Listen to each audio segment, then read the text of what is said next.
ही लोकसभा वेंचणूक फकत खासदार वेंचून हाडपा खातीरची न्हय तर प्रधानमंत्र्यांच्या विकसीत भारत सपन साकार करपाची मोख जावन आसा अशें विधान भाजपाचो गोंय प्रभारी आशीष सूद हाणें फोंड्या प्रचारा वेळार आयोजीत बसकेंत केलें। मजगतीं युवा शक्ती हीच राष्ट्राची मुखेल आनी महत्वाची शक्त जावन आसा अशें मत मुख्यमंत्री दोतोर प्रमोद सावंत हांणी ह्या वेळार उक्तायलें।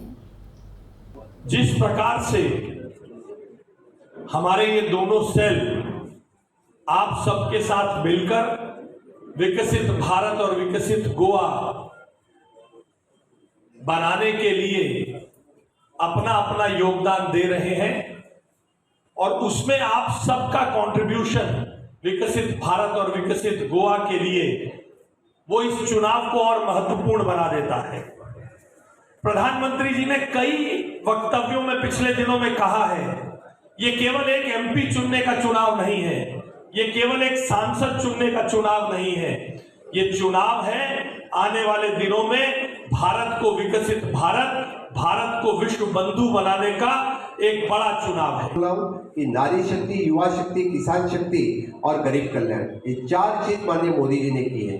नारी शक्ति नारी का सम्मान करके, युवा शक्ति युवाओं को काम देने का काम, स्किल इंडिया हो, स्टार्टअप इंडिया हो, स्टैंडअप इंडिया हो, डिजिटल इंडिया हो, इस तरह के डिफरेंट प्रोग्राम माननीय मोदी जी ने युवाओं के लिए स्टार्ट किया है। जब स्टार्टअप इंडिया की बात चल रही थी 2014 से पहले अपने कंट्री में सिर्फ 30,000 स्टार्टअप थे। आज अपना देश पूरे वर्ल्ड में 3 नंबर पे लग रहा है स्टार्टअप इंडिया में, या स्टार्टअप स्टार्ट करने में अपना देश सबसे आगे है। This is a huge power, this is a nation power. माननीय मोदी जी जानते हैं कि अपने देश के युवाओं की शक्ति क्या है, वही देख के वही युवा शक्ति के लिए माननीय मोदी जी काम कर रहे हैं। द थर्ड मैं जो बोल रहा हूँ वो किसान शक्ति।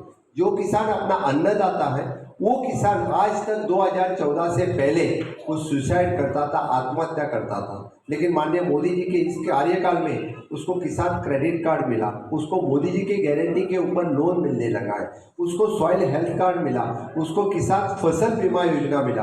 किसी किसान भाई को सुसाइड करने की जरूरत नहीं है। मोदी जी है तो मुमकिन है, ये मोदी जी कह रहे हैं।